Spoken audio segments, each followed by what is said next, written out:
Howdy. Welcome to another edition of Time Out Overtime on the Time Out Overtime YouTube channel, live and direct from the Frank Beck Chevrolet Studio Annex. I'm Rick Arsenal, your host. And you know the drill. If you haven't done so yet, please get down there in the corner and smash that like and subscribe button. You could be subscriber number 101, and you will be the winner. Yes, you will. What will you win? My undying gratitude. Can't thank you enough for watching and listening so much. Anyway, I have no prepared notes or script or anything today, so this is going to be a 15 to 20 minute off the cuff ad lib, if you will. First things first, let's get college football out of the way. Michigan has fallen in the rankings, and that's pretty obviously why. Michigan State has come up a little bit, but Michigan, after this ugly loss to Oklahoma,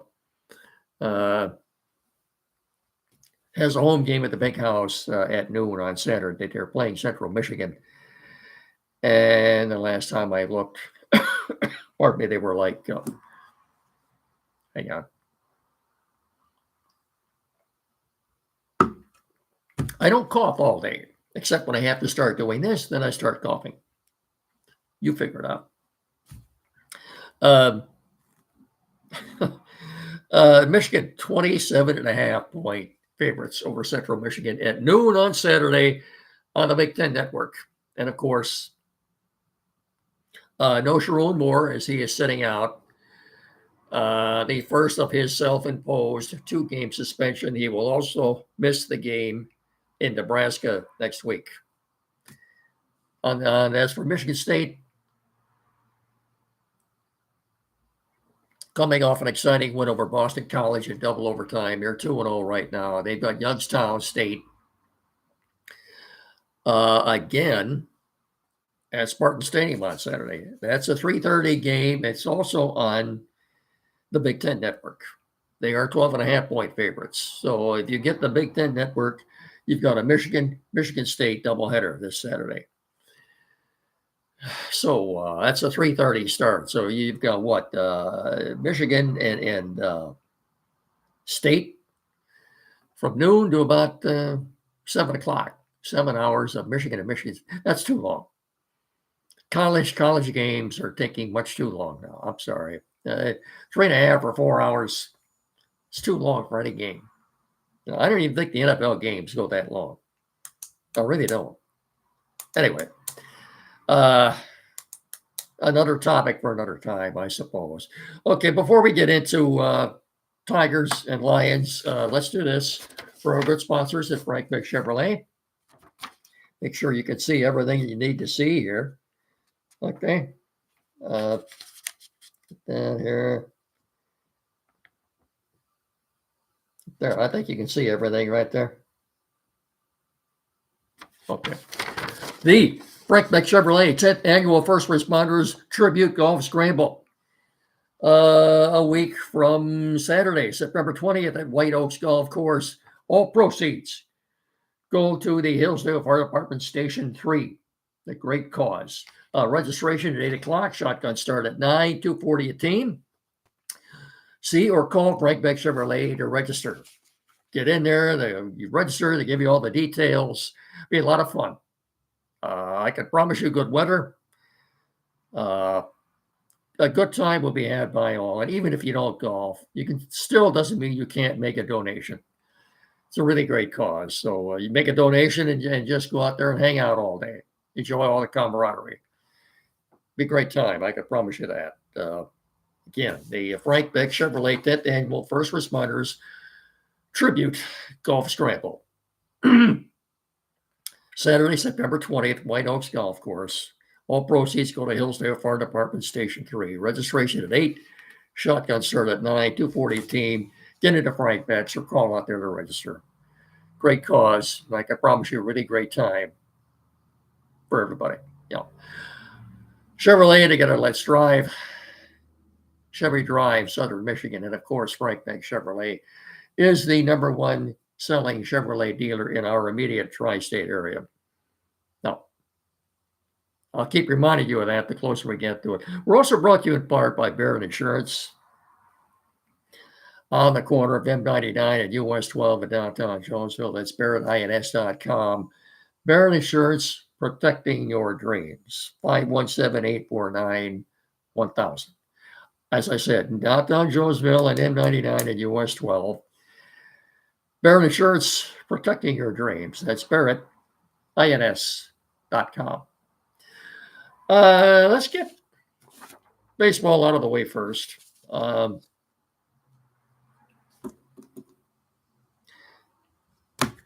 on.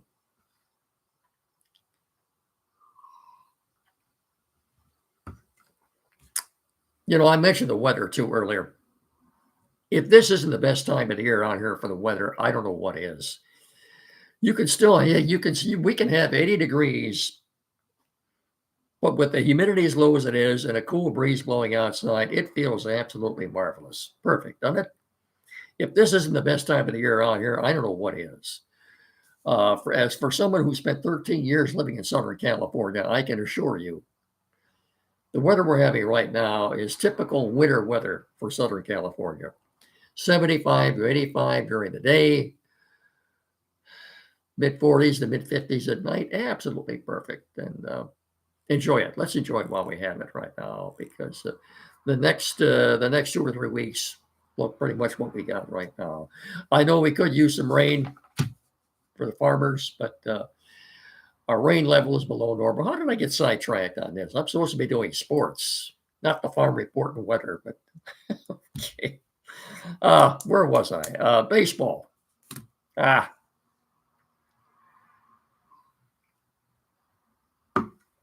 Just when you think you've seen it all, and I've seen my share of baseball.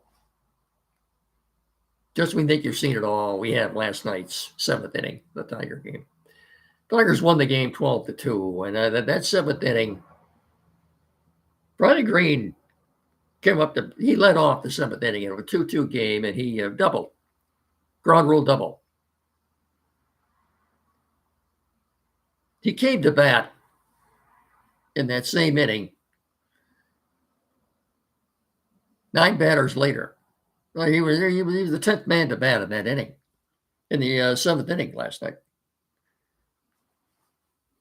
There was still nobody out when he came up to bat for the second time. I've never seen that. You're batting twice in the same inning, and when you come up to bat the second time, there's still nobody out. What is that? The Yankees bullpen, look, that was the most bizarre. They've scored 9 runs in the 7th inning. Walks, hit batters, bases loaded walks, wild pitches with a few hits sprinkled in between there, interspersed in there. Terry Carpenter did have a 2-run triple. Parker Meadows did have 3 hits last night, including a game-tying 2-run homer in the 5th. That ballpark, I don't to take nothing away from the Yankees, but that little league ballpark that they play in, the right center field gap is probably 340 feet, if that. It says what does it say out there? 385. It's nowhere near that. They were talking about this a little bit on the broadcast last night. I don't think it's anywhere. Anyway. Their magic number's down to 10. Any combination of Tiger wins and non-Guardian losses, totaling 10, will give them the American League Central Division title. They've got these 3 games in New York. Flaherty's going tonight. Casey Mize was very good last night. His second straight good game against last week is the Mets. Last night it was the Yankees. Both teams are going to be, pardon me. Both teams are going to be in the playoffs. Let's hope Casey can keep this going and sustain what he's been doing. And if you go into the playoffs, with Skubal and Mize as your 1-2 guys, I feel a lot better. And as I said, for Jack Flaherty's going tonight, you don't know what you're going to get from him. You just don't. He could be very good tonight. He could be he won't get out of the fourth or fifth inning or the third inning. And he's going up against Carlos Rodon, the top two pitchers for the Yankees right now. You could be, hey, they might be playing, a good chance they'll be playing the Yankees in the playoffs. Their top two guys are Carlos Rodon and Max Fried. So, two good starters. But after that, I think the Yankees are kind of thin on starting pitchings. But the first two guys, Fried, Rodon, are pretty good. But yeah, it's very possible you could see the Yankees in the playoffs in the American League Division Series. That would be the second round, providing the Tigers get a first round bye. And that's looking better and better with each win. But we'll see. So their magic number was 10. So they've got 2 games left in New York, 3 in Miami. Skubal is starting Friday night. If they could come back home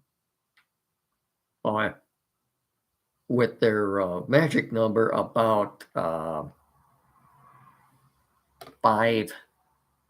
they can get that magic number down to 5 when they get back home next year. 3 with the Guardians and 3 with the Braves. Those are the last 6 games, regular season games at Comerica Park this year. What I'm getting at is it would be nice to see them clinch the division at home next week.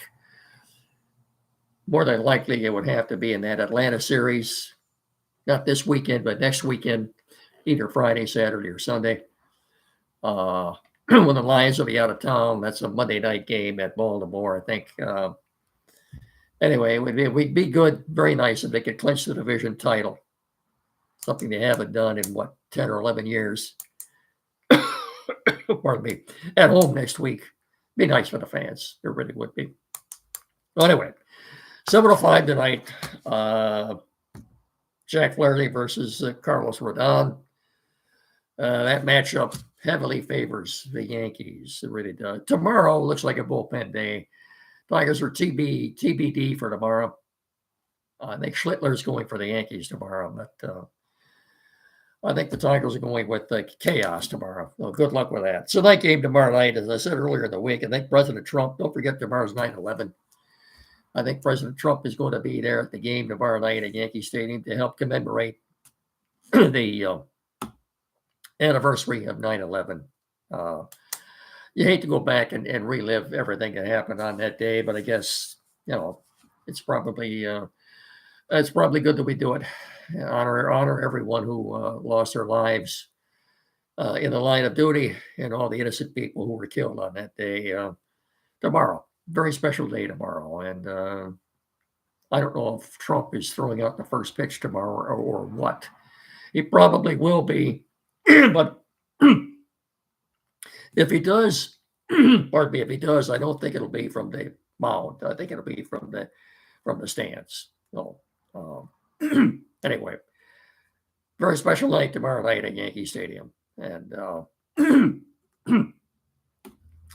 tearful, sad, but like I said, it's something that I think it's something that's necessary, something we have to do. I'll get off my soapbox here and talk some football. But first, Quality PC cleared the throat here.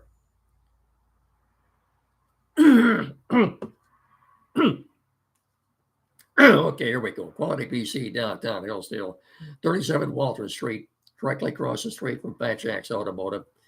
517-610-5372. Tech services. Without these people, we wouldn't be doing this show. You wouldn't be watching me right now. The only place around here that go for tech service in our area, technical service, Quality PC in downtown, Hillsdale. Anything at all. Computers new or used, flat screen TV, mounting, programming setup, perhaps you're changing internet providers, you need that installed. Printers, new or used, anything at all. Get in there and see them. As I said, this is the only place. There is no other, you have no other option around here. These are the only people to see, and we're so blessed to have them in our area. Tim Lilly and his staff more than capable of resolving any technical issue you have at all. 517-610-5372, or better, get in there and see them at 37 Walter Street. Tell them me, Mickey sent you, will you? Thank you very much. Mickey, behave. All right, all right. Football. Dan Campbell, in his Monday press conference, the day after the Lions lost at Green Bay, did he actually guarantee a victory? If he did, I don't think he meant to. I think his comments might have been, I went back and looked at it. Yes, he did say in the course of speaking, we're going to win this game. To quote him, he did say that. I'm a little bit surprised after he said that he or someone else in the Lions organization didn't try to walk that back. And if he had, it hasn't gone viral. It hasn't made headlines. You haven't heard anything on ESPN about it. If he had, ESPN would have been all over this, and that's all you would have heard about. So I don't think he actually meant what he said, although he did say it. That's the way I take it. That's the way I look at it. Anyway, the Lions are 5.5-point favorites. Pete Prisco of CBS Sports, a writer, NFL football writer who has been around, seems like forever.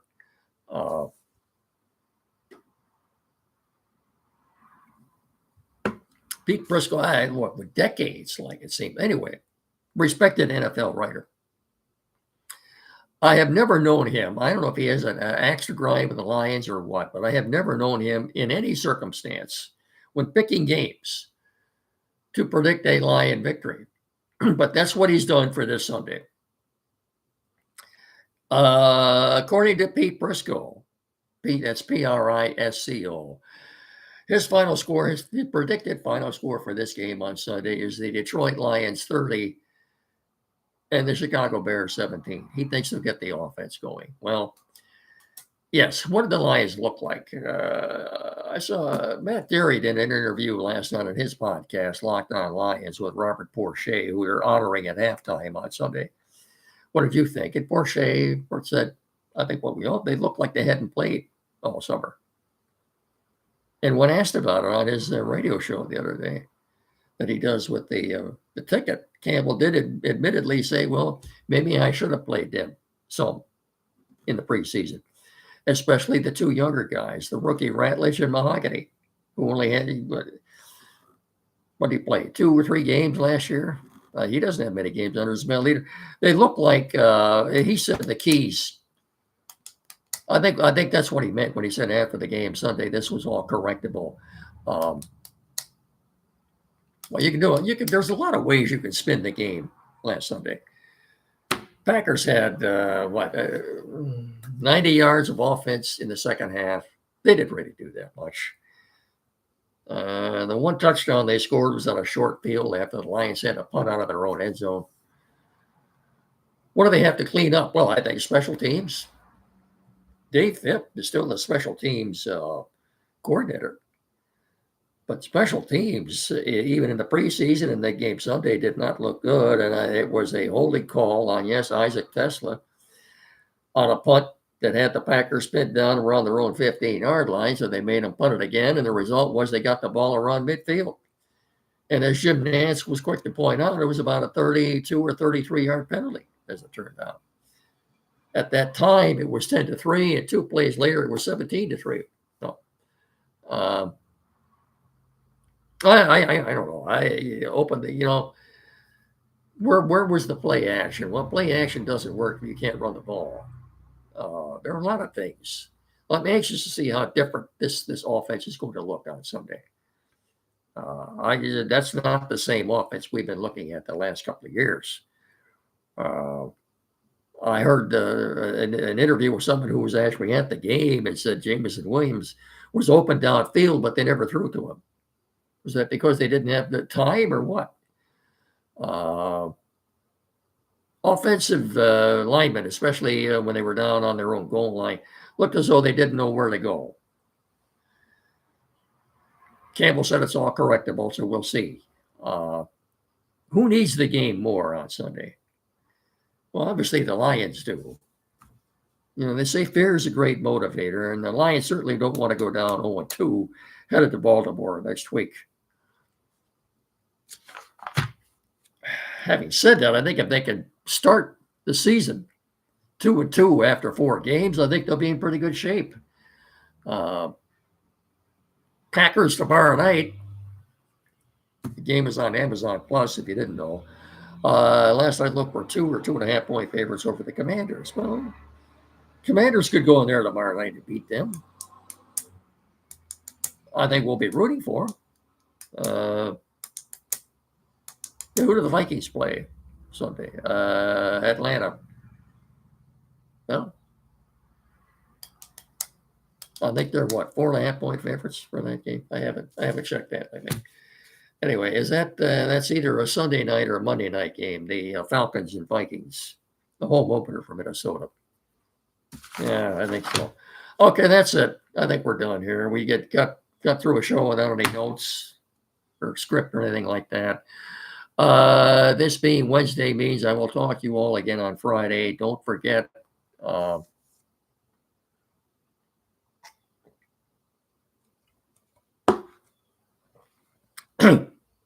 The Time Out Show every Saturday morning here locally on WCSR 92.1 FM every Saturday morning from 9 to 10 with Andy and Jed. And again, as I said again, I will talk to you all again on Friday. So with that, remember, please treat each other with respect. I can't thank you enough for watching and listening. Spread the word. Please, folks, tell your friends. I need more subscribers. We haven't been doing this that long, and I've already got 100. I think we're doing pretty good on that. For a rural area like this, I think we're doing very good. Anyway, as I said, please remember to treat each other with respect. So until Friday night, I will simply say again, thank you for watching and listening. Have a good rest of your evening. And so long, everybody. Thanks. Bye-bye.